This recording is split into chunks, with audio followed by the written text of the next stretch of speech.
नमस्कार, मैं हूं दीपाली राणा। आप देख रहे हैं सीएनबीसी आवाज। आपके तमाम क्वेश्चंस इस शो में हम करेंगे शामिल। आपके ट्रेडिंग पोजीशंस हो, इन्वेस्टमेंट क्वेरीज हो, आप इस शो में पार्टिसिपेट करके अपने क्वेश्चंस पूछ सकते हैं। सबसे पहले नोट कीजिए तरीका कैसे आप अपने सवाल हम तक पहुंचा सकते हैं। 7045220000 हमारा व्हाट्सएप नंबर है। आप अपने क्वेश्चन सोशल प्लेटफॉर्म पर भेज सकते हैं #आस्क-आवाज लिखकर। फेसबुक एक्स पर ये शो लाइव जा रहा है, आप देख भी सकते हैं। शो के दौरान हम कुछ सवाल पिक भी करते हैं। आज आपके सभी क्वेरीज को आंसर करने के लिए ट्रेडर और मार्केट एक्सपर्ट अमित सेठ हैं। पहले लेकर आते हैं आज के सेशन का एक क्विक रिकैप, उसके बाद स्ट्रैटेजी समझेंगे अगले सेशन की। आखिरी घंटे में बाजार में कुछ हद तक रिकवरी देखने को मिली। सेंसेक्स निफ्टी लोअर लेवल से थोड़े सुधरे। सेंसेक्स 308 पॉइंट गिरा तो निफ्टी 73 पॉइंट फाइनली गिरकर बंद हुआ। निफ्टी बैंक भी लगभग 260 अंक टूटकर 55,360 पर क्लोज हुआ, जबकि मिड कैप इंडेक्स में 226 अंकों की गिरावट रही। Oil and gas, pharma, FMCG, IT index पर दबाव रहा। डिफेंस, ऑटो, मेटल्स, एनर्जी में हल्की बढ़त रही। निफ्टी के 50 में से 25 स्टॉक्स टूटे, जबकि सेंसेक्स के 30 में से 16 स्टॉक्स में तेजी रही। अब करना क्या है अगले सेशन के लिए तैयारी, उस पर करते हैं बातचीत। अमित नमस्कार, बताइए Nifty bank Nifty data charts क्या इंडिकेट कर रहे हैं, क्या स्ट्रैटेजी रखें अगले सेशन में? जी good evening Deepali ma'am and good evening to all the viewers. Deepali ma'am, अगर हम निफ्टी की बात करें तो डेफिनेटली यहाँ पे वीकनेस जरूर है। पिछले 3 दिनों से हम देख रहे हैं कि कोई भी पुल बैक सस्टेन नहीं हो रहा है। जहां भी एक 24,750 800 तक के लेवल्स भी हम टच करने की कोशिश करते हैं, वहीं से मार्केट गिव अप कर देता है। कल के सत्र में जरूर हमने एक रिकवरी देखी थी फ्रॉम ओवरसोल्ड लेवल्स, बट आज probably due to the tweet from the American president की तारीफ लगेगा तो इवन वो थोड़ा सा वीक हो गया। तो ओवरऑल अगर मार्केट की बात करें तो स्ट्रक्चर डेफिनेटली वीक है जब तक पोजिशनली हम 25,050 के ऊपर ना निकले। सपोर्ट की बात करें तो 24,500 एक हमारा अहम मेक और ब्रेक जोन है, वो टूटता है तो दिक्कतें और बढ़ेंगी। It's a sell on rise market. हमें अगर ऊपर के लेवल्स मिले 24,800 के आसपास तो वहां पे बेचना चाहिए विद स्टॉप लॉस ऑफ 24,850। थोड़ा सा जो कंजर्वेटिव ट्रेडर्स हैं वो मार्केट को अवॉइड भी कर सकते हैं, बिकॉज कल हमारी आरबीआई की पॉलिसी है and today it has been announce कि इंडिया के टैरिफ्स और बढ़ने वाले हैं। तो ये दो इवेंट थोड़ा सा देख ले, उसके बाद एक जजमेंट कॉल लें। बट ओवरऑल अगर प्योरली स्ट्रक्चर की बात करें तो स्ट्रक्चर वीक है। सिमिलरली बैंक निफ्टी की बात करें तो यहाँ पे डिसअपॉइंटमेंट रहा है एचडीएफसी बैंक। इसने कई दिनों बाद एचडीएफसी बैंक ने गिव अप कर दिया, आज 50 डेमा टच किया है। आईसीआईसीआई बैंक जो एक स्ट्रेंथ दिखा रहा था उसने भी थोड़ा गिव अप कर दिया है। और ओवरऑल अगर हम निफ्टी बैंक की बात करें तो वो अपना 50 डे एक्सपोनेंशियल मूविंग एवरेज के नीचे ट्रेड कर रहा है, तो यहाँ भी एक सेंस ऑफ वीकनेस है। तो कल सुबेरे का इवेंट एक बार देख लें, उसके बाद ही डिसाइड करें। Till then I think we should little bit be cautious and avoid.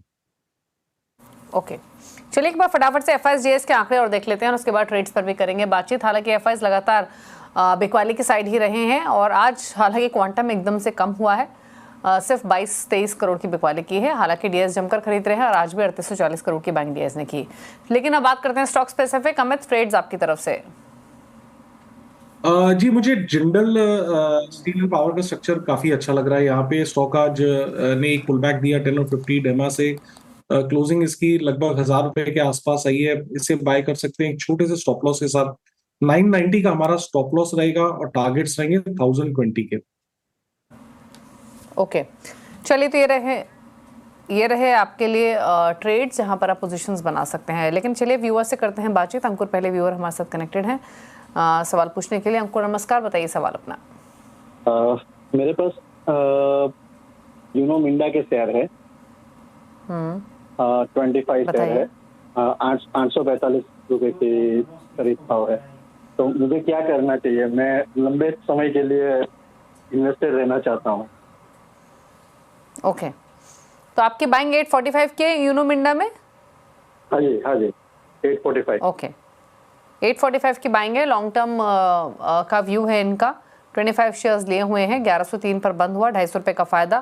क्या सजेशन इस पोजीशन में? जी देखिए, ओवरऑल स्ट्रक्चर यहाँ पे पॉजिटिव है। स्टॉक ने एक पुल बैक दिया 50 डे एक्सपोनेंशियल मूविंग एवरेज से और आज के बाजार में हमने एक स्ट्रॉन्ग बुलिश कैंडल देखी which was supported by volumes. तो ओवरऑल अगर चार्ट का स्ट्रक्चर देखें तो ये पुल बैक कंप्लीट हुआ है। यहाँ पे चार्ट देख के लगता है कि अगला रेजिस्टेंस लगभग 1140 के आसपास आ रहा है, तो probably it can go to 1140। 1140 अगर क्रॉस करेगा तो maybe it will be more positive. In the meanwhile आप अपनी पोजीशन को, प्रॉफिटेबल पोजीशन को रादर जरूर होल्ड करें, लेकिन एक प्रॉफिट प्रोटेक्ट करने के लिए 1070 का स्टॉप लॉस लगा लें यहाँ पे। ओके, बात करते हैं मनजिंदर सिंह से, हिमाचल से हमारे साथ कनेक्टेड है, मनाली से स्पेशली। मनजिंदर जी नमस्कार, बताइए अपना सवाल। नमस्कार जी। मेरा क्वेश्चन था लुपिन के बारे में। मुझे कितना टाइम इसमें रहना चाहिए भी या निकल जाना चाहिए इस टाइम, जैसे टैरिफ्स वगैरह आ रहे हैं या कुछ भी? जी ओके। क्या करना चाहिए इनको इस पोजीशन में ल्यूपिन? वैसे आपका होराइजन क्या है इस स्टॉक में? मैं रख सकता हूँ इसको अगर इसमें ओके, लॉन्ग टर्म रख benefit है। सकते हैं। जी ओके, फिलहाल तो इनके भाव के आसपास ही है, क्या करें इस पोजीशन में हमें? जी देखिए, लुपिन का स्ट्रक्चर डेफिनेटली वीक है। जहां इस सेक्टर से ग्लेनमार्क ने एक अच्छा परफॉर्म किया था, वहां लुपिन में कंटिन्यूअस हम वीकनेस देख रहे हैं। Stock continuously lower low lower highs बना रहा है, सारे की मूविंग एवरेजेस के नीचे ट्रेड कर रहा है। जब भी 200 एमआ के आसपास भी आता है, वहां से भी गिव अप कर देता है। ओवरऑल स्ट्रक्चर काफी वीक है। स्टॉक ने कल के सत्र में एक सपोर्ट जो कि 1880 के आसपास आता था, वो भी ब्रेक कर दिया। चार्ट देख के ऐसे लगता है कि यहाँ पे डाउनसाइड और ओपन है। इनको कोई विशेष लॉस नहीं है यहाँ पे, तो मेरी सलाह ये होगी कि आप यहाँ से निकल जाएं तो बेहतर रहेगा, एग्जिट करें। ओके, बात करते हैं अगले व्यूअर से। अब अजय भारद्वाज दिल्ली से हमारे साथ कनेक्टेड हैं। अजय नमस्कार, बताइए अपना सवाल। नमस्कार जी, नमस्कार। मेरे पास पीएनबी हाउसिंग के शेयर हैं, अब वो 900 कुछ 37 के आसपास है एवरेज। तो मैं ये चाह रहा था कि अभी इस पे बने रहें या इससे निकल जाएं? तो आपका समय आप कितना ही आ रहा है ये। हाँ, वो बात ठीक है, लेकिन आपने जब लिया था ये तो किस पर्सपेक्टिव से लिया था? रख सकते हैं तो या ट्रेडिंग व्यू के लिए? साल रख सकता हूँ, एक दो साल लगाऊं, लॉन्ग टर्म के लिए लिया था। ओके ओके, साल 2 साल रख सकते हैं अगर वैल्यू दिख रही हो तो, राइट? जी जी जी जी। ओके, पीएनबी हाउसिंग 967 की बाइंग है, 767 पर बंद हुआ है। इनके भाव से 200 रुपये नीचे आ चुका है ये स्टॉक। और इनफैक्ट हमने इसमें पिछले कुछ सेशंस में ही, अगर पिछले हफ्ते की खासतौर से बात करें तो एक गिरावट इसमें हावी होते हुए देखी थी। अगर लॉन्ग टर्म व्यू लेकर चले अमित, तो क्या सजेशन रहेगा? क्योंकि इनकी बाइंग जो है वो ऊपर के लेवल्स की है, उस हिसाब से बताइए इनको क्या स्ट्रैटेजी रखनी चाहिए स्टॉक में। आज भी इनफैक्ट 1.1% की कमजोरी के साथ स्टॉक की क्लोजिंग होते हुए दिखाई दी।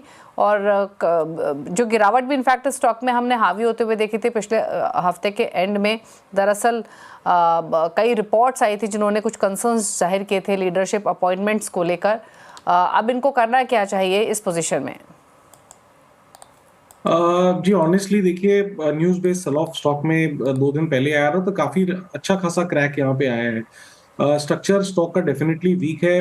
अभी भी 3 दिनों के बाद भी यहाँ पे गिरावट नहीं रुकी है। और स्पेसिफिकली जिस दिन न्यूज आई थी उस दिन वॉल्यूम्स भी काफी हाई थे। और लगभग हम देख रहे हैं 1 अगस्त को यहाँ पे लगभग 18% की गिरावट आई थी। तो स्ट्रक्चर वीक है। एक अहम मेक और ब्रेक लेवल पे स्टॉक है। अगर ये लेवल्स टूटते हैं 750 की, तो और भी ज्यादा ड्रैग आएगा। तो पहले तो इनको अपनी पोजीशन में स्टॉप लॉस लगाना चाहिए था, नहीं लगाया है तो कोई बात नहीं। कोई भी बाउंस आए तो यहाँ पे निकलने की कोशिश करें। मुझे इसका स्ट्रक्चर फिलहाल अच्छा नहीं लग रहा है। ओके, और इनफैक्ट ये स्टॉक गिरा भी इसीलिए था अजय जी, क्योंकि जो गिरीश कौसगी इनके एमडी सीईओ हैं, उन्होंने रिजाइन किया पर्सनल रीजंस का बहाना देकर। और इसीलिए स्टॉक में जो मैनेजमेंट, जो लीडरशिप जाती हुई दिखाई दी, उसके कारण ही नुकसान आते हुए दिखाई दिया। हालांकि आपको बता दें, गोल्डमैन सैक्स की एक बहुत ही इंटरेस्टिंग रिपोर्ट आई थी जो कि 1300-1400 के टारगेट्स की बात कर रहे हैं। उनका मानना यह है कि भले ही अपॉइंटमेंट, भले ही गिरीश कौसगी गए हों, लेकिन कंपनी की परफॉर्मेंस इंटैक्ट है, प्रॉफिटेबिलिटी इंटैक्ट है, वैल्यूएशंस बॉटम आउट हो चुकी हैं। तो टेक्निकल पर्सपेक्टिव से अमित ने आपको राय दी है, बट कोशिश कीजिए कि फंडामेंटल व्यू आपको मिल सके अगर आप लॉन्ग टर्म का व्यू लेना चाहते हैं, क्योंकि सिर्फ ये एक ही दिन का रिएक्शन है जो नुकसान आपको देखने को मिल रहा है इस स्टॉक में। लेकिन आगे बढ़ेंगे और अब बात कर लेते हैं अगले व्यूअर के साथ। सीएल पुरी नई दिल्ली से कनेक्टेड हैं। पुरी साहब नमस्कार, बताइए।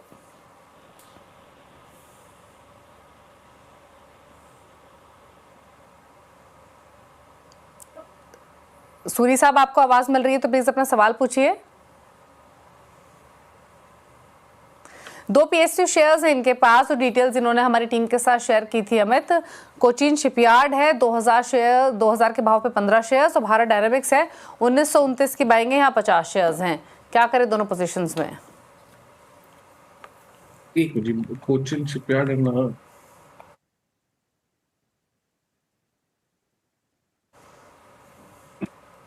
जी डिफेंस में डेफिनेटली रिसेंटली हमने एक प्रॉफिट बुकिंग और सेल ऑफ जरूर देखा है। लेकिन पहले हम कोचीन शिपयार्ड से स्टार्ट करते हैं। ये लेवल्स पे अब एग्जिट करने की सलाह नहीं है, क्योंकि 200 डे एक्सपोनेंशियल मूविंग एवरेज है और एक सपोर्ट एरिया भी है वीकली चार्ट्स में लगभग 1700 1730 के आसपास। तो जिस हिसाब से वीकली सपोर्ट है यहाँ पे, आप इसे पेशेंटली थोड़ा होल्ड करें, लेकिन एक स्टॉप लॉस यहाँ पे लगभग 1690 का स्टॉप लॉस लगाएं और कोचीन शिपयार्ड को होल्ड करें। सिमिलरली भारत डायनामिक का भी ऑलमोस्ट सिमिलर स्ट्रक्चर है। यहाँ पे एक अच्छी खासी हमने गिरावट देखी, लेकिन अब स्टॉक अपने सपोर्ट के आसपास आ रहा है। भारत डायनामिक जो कि लगभग 1490 के आसपास है, 200 एमआ हमारा वहां पे है। थोड़ा सा स्टॉप लॉस डीप हो जाएगा करंट पोजीशन से, बट एक 1500 रुपए का स्टॉप लॉस लगाए भारत डायनेमिक में और इसे भी लॉन्ग टर्म के लिए होल्ड करें। ओके, बात करते हैं एसपी गुप्ता से, पटना से हमारे साथ कनेक्टेड है। गुप्ता साहब नमस्कार, बताइए अपना सवाल। हाँ नमस्कार सर। मैडम मेरे पास बजाज हाउसिंग फाइनेंस का 173 शेयर है। जी हाँ। ओके, और आपका Bajaj finance, Bajaj housing finance है ये या बजाज फाइनेंस है? नहीं, Bajaj housing finance. Right, Bajaj housing finance है, वही जी है जी। 114 पर ये स्टॉक ट्रेड हो रहा है, नुकसान है इसमें आपको। दूसरा स्टॉक कौन सा बताया आपने? टाटा मोटर्स 140 यहाँ किस भाव की खरीदारी है? 854 का। ओके, 854 की बाइंग टाटा मोटर्स में, बजाज हाउसिंग फाइनेंस 173, दोनों में नुकसान है। इन्वेस्टमेंट पॉइंट ऑफ व्यू है, क्या करें अमित? जी देखिए, अब बजाज हाउसिंग फाइनेंस में लॉस बुक करने की सलाह नहीं है, बिकॉज ये स्टॉक ऑलमोस्ट रेंज बाउंड हो चुका हुआ है, एक अपने दायरे पे कंसोलिडेशन कर रहा है और लगभग इसका कंसोलिडेशन का रेंज यही है 105 नीचे में, और ऊपर जब 125 जाता है तो वहां से थोड़ा सा एक रेजिस्टेंस आता है। तो 105 से 125 की रेंज में स्टॉक मैं देख रहा हूँ पिछले 7-8 महीने से घूम रहा है। तो इट्स अ कंसोलिडेशन। ये किसी को नहीं पता कि कब ये कंसोलिडेशन कंप्लीट होगा, बट लेवल्स को देखते हैं और जिस हिसाब से स्टॉक इस रेंज में घूम रहा है, आपको थोड़ा सा इसको पेशेंटली होल्ड करना पड़ेगा। 105 रुपए का स्टॉप लॉस लगाएं और बजाज हाउसिंग फाइनेंस को होल्ड करें।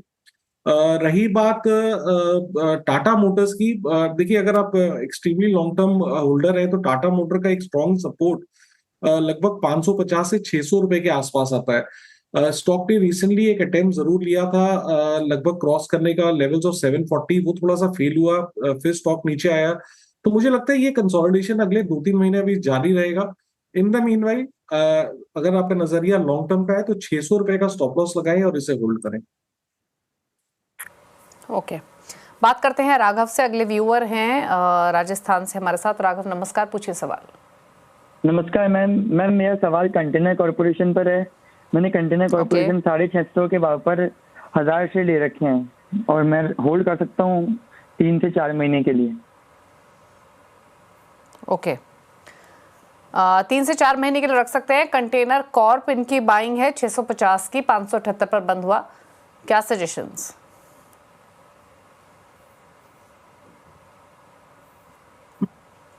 जी देखिए, कॉन्कोर का ओवरऑल स्ट्रक्चर तो वीक है, लेकिन अगर हम चार्ट्स की बात करें तो ऑलमोस्ट एक सपोर्ट पे आ गया है। सपोर्ट इसका कल का लो ही है, that is around 570 rupees.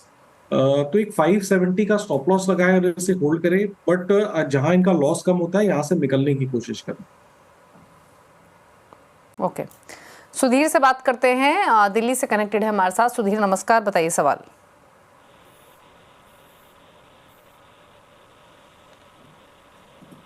Okay, आज का रेट 146 है, तो कितना क्या मिलना? अभी मैं 8 महीने से वेट कर रहा था, 7 महीने से। ओके, ठीक है। तो आपके पास आपकी जो बाइंग है वो 1729 की है, आपने इन्वेस्टमेंट के लिए लिया होगा आई एम श्योर ये स्टॉक? IRFC ma'am. आपके पास रवि साइंट है या IRFC है? एडा और IRFC दोनों है। ओके, अच्छा, तो ये रवि से बातचीत नहीं हो रही है, माफ़ी चाहेंगे, हमारी बात सुधीर से हो रही है।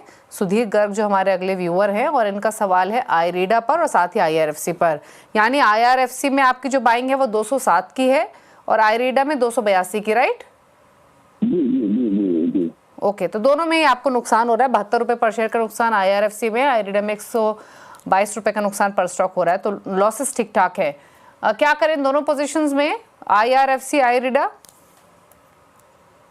देखिए ऑनेस्टली चार्ट्स दोनों के वीक हैं, बट इनका लॉस अच्छा खासा है, इन्होंने कोई स्टॉप लॉस नहीं लगाया, तो इतना बड़ा लॉस बुक करने मेरे लिए थोड़ा डिफिकल्ट हो जाएगा इनको कहना। स्टॉप लॉस जरूर मेंटेन करना चाहिए था, बट हैविंग सेड दैट कोई भी बाउंस आए, कोई भी उछाल आए जहां पे आपका लॉस कम हो सके, आप IRFC से निकलने की कोशिश करिए।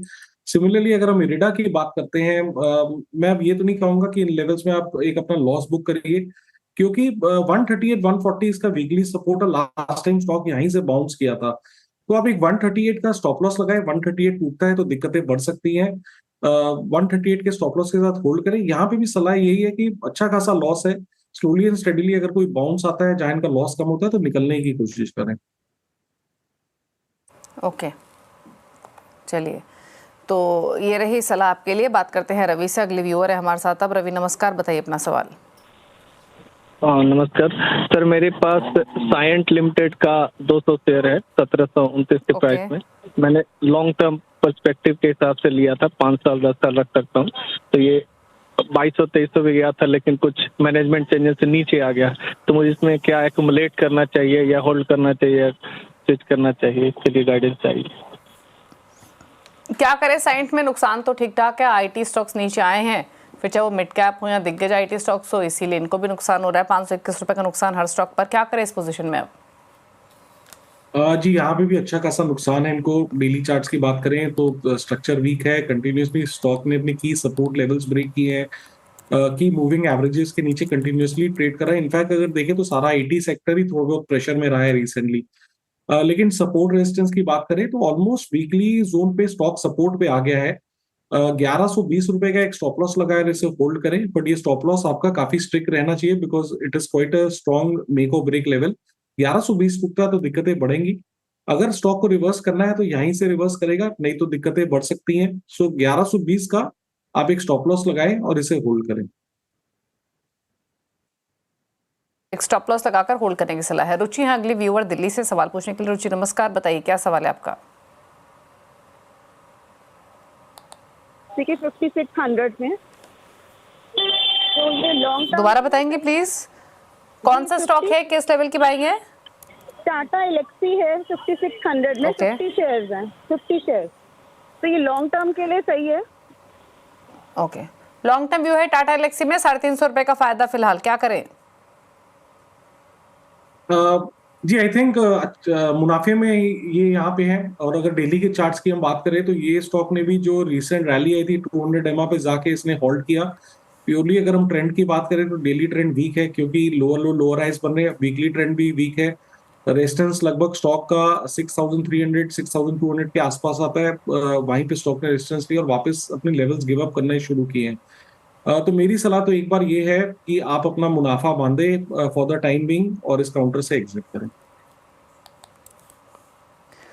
चलिए, तो ये रही सलाह टाटा एलेक्सी पर। रुकने के साथ एक ब्रेक के लिए, ब्रेक के उस पर कुछ और सवाल, जल्द वापस आते हैं।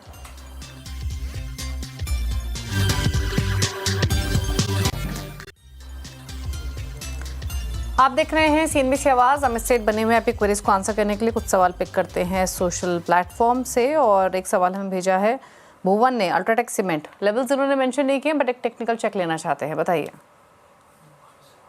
जी अल्ट्राटेक सीमेंट एक अच्छे लेवल पे आके बेसिकली जहां पे इसका वीकली ब्रेकआउट आया था वहीं पे होल्ड करने की कोशिश कर रहा है। 12,000 इसका एक स्ट्रॉन्ग सपोर्ट एरिया है। स्टॉक यहां से रिबाउंड करने की कोशिश कर रहा है।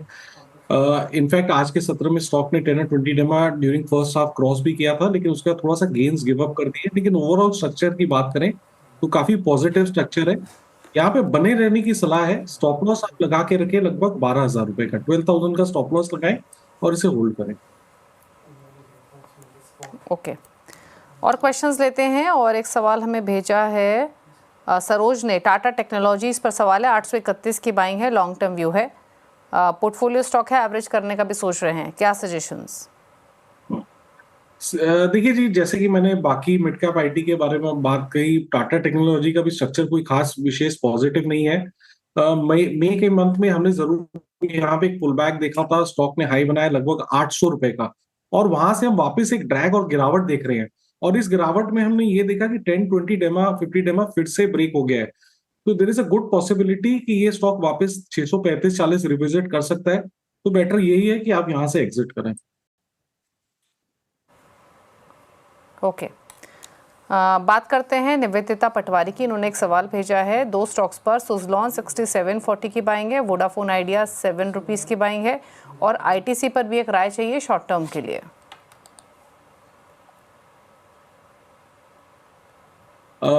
जी, आईटीसी की अगर हम बात करें तो रेंज बाउंड काउंटर है। रिजल्ट के बाद भी कोई खास यहाँ पे रिएक्शन आया नहीं।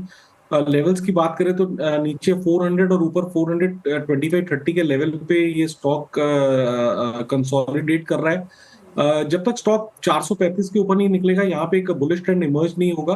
बट क्योंकि एक सपोर्ट पे है, आप इसे पेशेंटली होल्ड करें। स्टॉप लॉस यहाँ पे 400 रुपीज का लगा के रखे। दूसरा स्टॉक इन्होंने बात किया सुजलॉन एनर्जी। सुजलॉन एनर्जी में एक रिसेंट पुलबैक आया था। स्टॉक ने 200 डेमा पे होल्ड किया, थोड़ा सा वापस रिगेन करने की कोशिश कर रहा है लेवल्स। तो एक टाइट स्टॉप लॉस 64 रुपीज का लगाए और इसे होल्ड। ओके, चलिए, तो ये रही राय आपके लिए इन होल्डिंग्स पर। कुछ और सवाल ले लेते हैं और एसएमएस के थ्रू कुछ सवाल हमें मिले, उनको शामिल करते हैं। मनीष ने एक सवाल भेजा है, जिंदल 100 पर 1000 शेयर्स खरीदे हुए हैं, 359 का परचेजिंग प्राइस है, क्या करें? जी, यहाँ पे स्ट्रक्चर डेफिनेटली वीक है। स्टॉक कंटिन्यूअसली लोअर हाइस बना रहा है। ये ऑलमोस्ट एक अहम सपोर्ट लेवल पे करंटली है, लगभग 207 के आसपास। वो टूटेगा तो दिक्कतें और बढ़ेंगी। तो मेरी सलाह ये है कि जहां दूसरे स्टील सेक्टर के स्टॉक्स काफी अच्छा कर रहे हैं, इसका ट्रेंड डाउन है, तो यहाँ से एग्जिट करने की सलाह है। ओके, शेखर ने एक सवाल भेजा हैदराबाद से, अदानी एनर्जी सॉल्यूशंस पर, और 849 की इनकी बाइंग है, 302 स्टॉक्स इन्होंने खरीदे हुए हैं। जी, purely because Adani energy solutions अपने सारे की मूविंग एवरेजेस के नीचे ट्रेड कर रहा है और थोड़ा सा यहाँ पे बाउंस है, तो निकलने की कोशिश करें। ओवरऑल ट्रेंड मैं ये नहीं कहूंगा कि बहुत नेगेटिव है, बट स्लाइटली नेगेटिव ट्रेंड है यहाँ पे। ठीक है, एक सवाल और ले लेते हैं, और एक सवाल हमें प्रतीक ने भेजा है आगरा से। LIC पर 40 शेयर्स 904 की बाइंग है, लॉन्ग टर्म व्यू है। जी देखिए, LIC अपने 200 डे एक्सपोनेंशियल मूविंग एवरेज और एक वीकली सपोर्ट पे है। अगर स्टॉक को रिबाउंड करना है तो यहीं से करेगा, क्योंकि यही इसका सपोर्ट और डिमांड जोन है बेस्ड ऑन प्रीवियस लेवल्स। तो 870 रुपए का स्टॉप लॉस लगाएं और इसे पेशेंटली होल्ड करें। यहाँ पे बुलिश मोमेंटम तभी आएगा जब स्टॉक एक बार 925 के ऊपर निकले। इन द मीनवाइल 870 का स्टॉप लगाएं और इसे होल्ड करें। ओके, चलिए, तो ये रही रहा है LIC पर। सवाल इतने करेंगे शामिल। कोई क्लोजिंग कमेंट अमित आपकी तरफ से? जी, जितने भी स्टॉक्स डिस्कस हुए हैं इनमें मेरी कोई ट्रेडिंग या पर्सनल पोजीशन नहीं है। ओके, चलिए, शुक्रिया आपका शो में आने के लिए और सभी क्वेरीज को आंसर करने के लिए। इसी के साथ इस शो में तो इतना ही। ब्रेकफास्ट पर भी खबरें जारी CNBC आवाज़ पर। नमस्कार।